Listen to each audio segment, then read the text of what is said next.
కోకాపేట్ ఇలాంటి micro markets ఇంకా హైదరాబాద్ చుట్టుపక్కల ఏమి ఉన్నాయి సార్? కోకాపేట్ ఇప్పుడు 2014లో స్టార్ట్ అయింది. లాస్ట్ 2-3 ఇయర్స్ బ్యాక్ హైదరాబాద్లో టాప్ ప్లేయర్స్ ఎవరైతే ఉన్నారో అందరూ కూడా కోకాపేట్, పర్టికులర్లీ నియోపోలిస్లో ఉన్నారు. Hyderabad real estate slow down ఉంది. అండి, దీని గురించి మీరేమంటారు? అంటే మార్కెట్ నిజంగా ఎలా ఉంది? సేల్స్ ఎలా ఉన్నాయి? వైఫ్ అండ్ హస్బెండ్ వర్క్ చేస్తారు చూసారా, అలాంటి వాళ్ళు ఎక్కువగా పర్చేజ్ చేస్తూ ఉన్నారు. అట్లా అని చెప్పి పూర్తిగా ఎఫోర్డబిలిటీ లేదు అనడానికి లేదు. అండ్ హైదరాబాద్ మార్కెట్ వాస్తవంగా స్లోగానే ఉంది. ఏ సిటీ గ్రోత్కి మంచిది కాదు.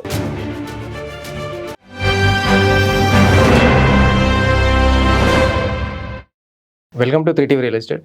హైదరాబాద్ రియల్ ఎస్టేట్ ప్రస్తుతం కొంచెం స్లో డౌన్ అయ్యే పరిస్థితిలో ఉంది. అయినప్పటికీ కొన్ని మైక్రో మార్కెట్స్లో ఇంకా ఎమర్జింగ్గానే రియల్ ఎస్టేట్ బిజినెస్ సాగుతుందని చెప్పొచ్చు. సో ఆ మైక్రో మార్కెట్స్ వచ్చేసి మనకి నార్సింగి, కోకాపేట్, తెల్లాపూర్ ఇట్లాంటి ప్రాంతాల్లో ఇప్పటికీ ఎమర్జింగ్గానే ఉంది. సో అక్కడున్న లగ్జరీ వచ్చిన అంటే అక్కడ క్రియేట్ అయిన లగ్జరీస్ ఏంటి, ఇంకా పబ్లిక్ అక్కడ ఆ ఏరియాలో ఎందుకు ఇన్వెస్ట్ చేయడానికి ఇంట్రెస్ట్ చూపిస్తున్నారు? సో ఈ విషయాల్ని మనతో ఈరోజు డిస్కస్ చేయడానికి రియల్ ఎస్టేట్ ఎక్స్పర్ట్ రవిప్రకాష్ గారు ఉన్నారు. సో ఆయనతో ఈ విషయాలు డిస్కస్ చేద్దాం. సార్ నమస్తే. సార్ నమస్తే వెంకట్ గారు. సార్, అయితే మీరు చూస్తున్నాం మనం మార్కెట్ స్లో డౌన్ అయితే నడుస్తుంది. ఇప్పుడు కొంచెం పికప్ అవుతుందని అంటున్నారు. మనం రీసెంట్గా కూడా కేపీహెచ్బిలో ఒక స్క్వేర్ యార్డ్ 2.98 lakhsకి సేల్ అయింది. అండి, సో అంటే దాన్ని బట్టి చూస్తే మార్కెట్ కొంచెం పుంజుకుంటుందని చెప్పొచ్చేమో. అయినప్పటికీ బయట అయితే వాతావరణం స్లోగానే ఉంది. బట్ ఇంత స్లో డౌన్లో కూడా మనకి ఈ micro markets like Narsingi, Kokapet, Tellapur ఈ ఏరియాలో కొంచెం పబ్లిక్ అటువైపు బాగానే ఇంట్రెస్ట్ చూపిస్తున్నారని తెలుస్తుంది. రీజన్స్ ఏంటి సార్? మీరు అన్నట్లు కోకాపేట్, నార్సింగి, తెల్లాపూర్ ఎమర్జింగ్ మార్కెట్స్. ఈ మార్కెట్స్లో ఎవరు సెలెక్ట్ చేసుకుంటున్నారంటే ఫస్ట్ టైం బయర్స్ ఎక్కువ ఇంట్రెస్ట్ చూపిస్తూ ఉన్నారు, plus end users. Okay. Hyderabad ఎప్పుడూ కూడా end user market. End user ఉన్న చోట మార్కెట్ ఎప్పుడు స్ట్రాంగ్ ఉంటుంది. ఫ్లిప్పింగ్ కోసం కాదు వాళ్ళు పర్చేజ్ చేసేది, they purchase and they stay here అనమాట. సో అది ఒక రీజన్ ఈ ఏరియాస్లో డెవలప్ అవడానికి. మెయిన్ రీజన్ మనందరికీ తెలిసింది, ఐటీ షాడో ఏరియాస్కి నియర్ ఉంటాయి ఈ ఏరియాస్ అన్ని. అలాగే ఓల్డ్ క్లాస్ కనెక్టివిటీ ఓఆర్ఆర్ రూపంలో ఉంది. తెల్లాపూర్కి రేడియల్ రోడ్ 7 ఉంది. కోకాపేట్ గురించి ప్రత్యేకంగా మాట్లాడుకోవాలండి. కోకాపేట్ అనేది నా ఎక్స్పీరియన్స్ చెప్తాను. అరౌండ్ ఇయర్ అయితే నాకు గుర్తులేదు, కానీ at some point of time మోకిలాలో ఆ టైంలో 2500-3000 స్క్వేర్ యార్డ్ దొరికేది. సో క్లయింట్ ఆ సైట్ విజిట్ చేసిన తర్వాత నేను కోకాపేట్ నియోపోలిస్కి తీసుకొచ్చేవాడిని క్లయింట్కి. పైకి చిన్న రోడ్డు ఉండేది, అప్పుడు హిల్ పైకి వెళ్ళేవాళ్ళం. హిల్ పైకి వెళ్తే ఐసిఐసిఐ బిల్డింగ్ ఒకటే కనిపించేది. సో రియల్ ఎస్టేట్ ఎప్పుడు కూడా ఫ్యూచర్ని మనం విజువలైజ్ చేయడంలో ఉండేది. ఆ రోజు ఆ పైనుంచి నేను క్లయింట్కి ఏం చెప్పేవాడిని అంటే, ఈ రోజు ఐసిఐసిఐ సార్, రేపు ఇది మరో ముంబై, ఇది ఫైనాన్షియల్ డిస్ట్రిక్ట్, అన్ని బ్యాంకింగ్ సెక్టర్స్ ఇక్కడికి వస్తాయి. సో జస్ట్ ఇమాజిన్ ఒక 10-15 ఇయర్స్ తర్వాత ఇలా ఉండబోతుంది అని ఎక్స్ప్లెయిన్ చేసేవాడిని. ఆ విజన్ కొంతమంది క్యాచ్ చేసేవాళ్ళు, కొంతమంది క్యాచ్ చేయలేదు. ఈరోజు అది రియాలిటీ. సో కోకాపేట్ కూడా అంతేనండి. కోకాపేట్ ఇప్పుడు 2014లో స్టార్ట్ అయింది. లాస్ట్ 2-3 ఇయర్స్ బ్యాక్ కూడా ఏం లేదు. ఈరోజు చూస్తే హైదరాబాద్లో టాప్ ప్లేయర్స్ ఎవరైతే ఉన్నారో అందరూ కూడా కోకాపేట్, పర్టికులర్లీ నియోపోలిస్లో ఉన్నారు. సో ఇప్పుడు ఇమాజిన్ చేద్దాం, నెక్స్ట్ 5-10 ఇయర్స్ తర్వాత మీరు నియోపోలిస్ విజిట్ చేయండి. అక్కడ ఒక సెల్ఫీ తీసుకొని పెడితే మీరు ఎక్కడైనా న్యూయార్క్లో ఉన్నారా లేకపోతే మన్హాటన్లో ఉన్నారా అనుకుంటారు ఆ పిక్చర్ చూసేవాళ్ళు. Sir, that's how Kokapet is going to transform అండి.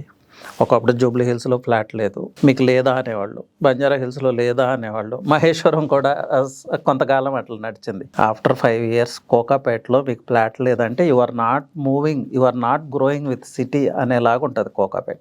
ఇంతకన్నా కోకాపేట్ గురించి చెప్పక్కర్లేదు. ఇక నార్సింగ్, తెల్లాపూర్ చాలా ఎక్సలెంట్ ఎమర్జింగ్ మార్కెట్స్ అండి. ఓఆర్ఆర్కి నియర్, ఐటీ షాడో ఏరియాస్కి near, world class connectivity ORR రూపంలో ఉంది. తెల్లాపూర్, నార్సింగ్లో మీరు ఫ్లాట్ పర్చేజ్ చేయటం అంటే అది ఓన్లీ ఇన్వెస్ట్మెంట్ కాదు. ఈ హైదరాబాద్ ఎకో సిస్టమ్తో పాటు మీరు గ్రో అవుతున్నారు, అది అర్థం చేసుకోవాలి.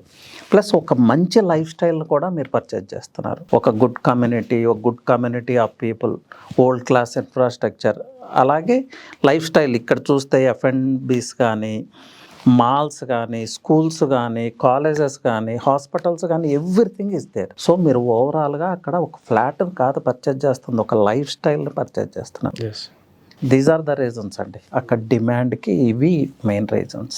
అంటే ప్రైజెస్ ఎలా ఉండొచ్చు అంటే ఇవి బాగా ఎన్ఆర్ఐసే ఎక్కువగా ఇన్వెస్ట్ చేసేంత మన నార్మల్ పీపుల్ ఇన్వెస్ట్ చేసేంత ఉండదు అనేది ఒక టాక్ వినిపిస్తూ ఉంటుంది ఆ ఏరియాలో. ప్రైజెస్ కొంచెం హయ్యర్ సైడే ఉంటాయి. As the development goes on prices పెరుగుతూ ఉంటాయి.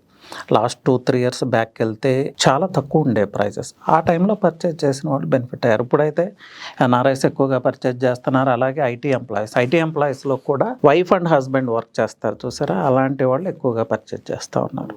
అట్లా అని చెప్పి పూర్తిగా ఎఫోర్డబిలిటీ లేదు అనడానికి లేదు. At the time of construction లేకపోతే ప్రాజెక్ట్ లాంచ్ అయినప్పుడు ఎంటర్ అవ్వగలిగితే, అంటే క్రెడిబుల్ బిల్డర్ చేసే ప్రాజెక్టులు ఎంటర్ అవ్వగలిగితే మీకు 4,500 నుంచి 5,000లో కూడా ఈరోజు ఎస్ఎఫ్టీ దొరుకుతుంది. ఈవెన్ కొన్ని మినీ సెమీ గేటెడ్ కమ్యూనిటీస్ లేకపోతే అంత హైఫై కమ్యూనిటీస్ కాకుండా ఒక మిడ్ రేంజ్ కమ్యూనిటీ అనుకోండి, అవి కూడా 6,500 నుంచి దొరుకుతూ ఉన్నాయి. సో ఎవరి బడ్జెట్కి వాళ్ళు పర్చేజ్ చేసుకోవచ్చు. ఈరోజు కూడా ఎఫోర్డబిలిటీ ఉంది, ఇంకా పూర్తిగా లేదంటానికి లేదు. అంటే sir only gated communities and high rise apartments తప్ప మనకి అక్కడ ఇండివిజువల్ హౌస్కి స్కోప్ ఉండదా సార్ ఈ ఏరియా? ఎక్కువగా gated communities and high rises వస్తాయి. బికాజ్ ల్యాండ్ ప్రైస్ చాలా ఎక్కువ పెరిగిపోయింది. సో ఆ ల్యాండ్ ప్రైస్లో మనం అక్కడ ల్యాండ్ పర్చేజ్ చేయాలి. అగైన్ ఇండిపెండెంట్ హౌస్ ఎవరు కన్స్ట్రక్ట్ చేయరు కదా. ఈరోజు ల్యాండ్ పర్చేజ్ చేసామంటే ఒక విల్లానే కన్స్ట్రక్ట్ చేయాలి. సో ఆ 3 crores 4 crores బడ్జెట్, ఆ టైప్ ఆఫ్ లైఫ్ స్టైల్ అక్కడ క్రియేట్ అయిపోయింది కాబట్టి ఇంకా క్రియేట్ అయిపోయింది. పైగా ఇండివిజువల్ హౌస్ ఎవరు ఇష్టపడలేదండి. ఇండివిజువల్ హౌస్ కావాలి మీకు, మీరు ఏం చేస్తారు, ఒక గేటెడ్ కమ్యూనిటీలో విల్లా పర్చేజ్ చేస్తారు, అంతేగాని మీరు సపరేట్గా ఒక హౌస్ కన్స్ట్రక్ట్ చేయరు కదా. అలా అయినప్పుడు ఏమైందంటే ఆ లైఫ్ స్టైల్కి మీరు దూరం అవుతారు.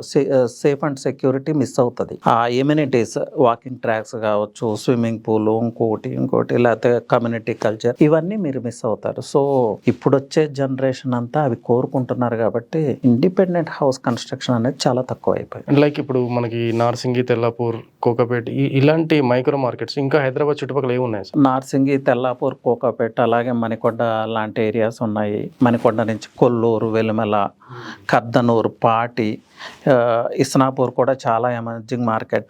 ఇంకా ఇస్నాపూర్ తర్వాత ఎగ్జిట్ 4A వరకు వెళ్తే మల్లంపేట, షంబీపూర్ లాంటి ఏరియా చాలా ర్యాపిడ్గా గ్రో అవుతున్నాయి. చాలామంది నోటీస్ చేయట్లేదు ఆ ఏరియాస్ని.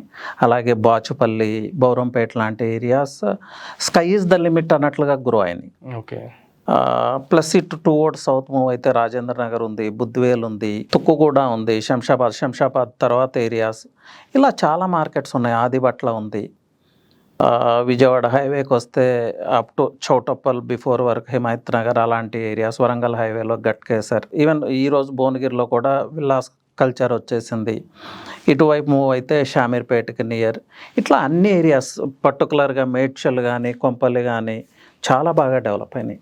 సో మార్కెట్స్ చాలా ఉన్నాయండి, ఎమర్జింగ్ మార్కెట్స్ చాలా ఉన్నాయి. సో మన రిక్వైర్మెంట్, మన బడ్జెట్ని బేస్ చేసుకుని ఎక్కడ ఇన్వెస్ట్ చేయాలనేది డిసైడ్ చేసుకోవాలి. అయితే సార్ మీరు ఎప్పుడు ఒక విషయం మెన్షన్ చేస్తూ ఉంటారు, ఈ హైరైజ్ అపార్ట్మెంట్స్లో ఎఫ్ఎస్ఐ మనకి హైదరాబాద్లో కంట్రోల్ లేదు, లిమిట్లెస్గా ఉంది, అన్లిమిటెడ్గా ఉందని చెప్పేసి.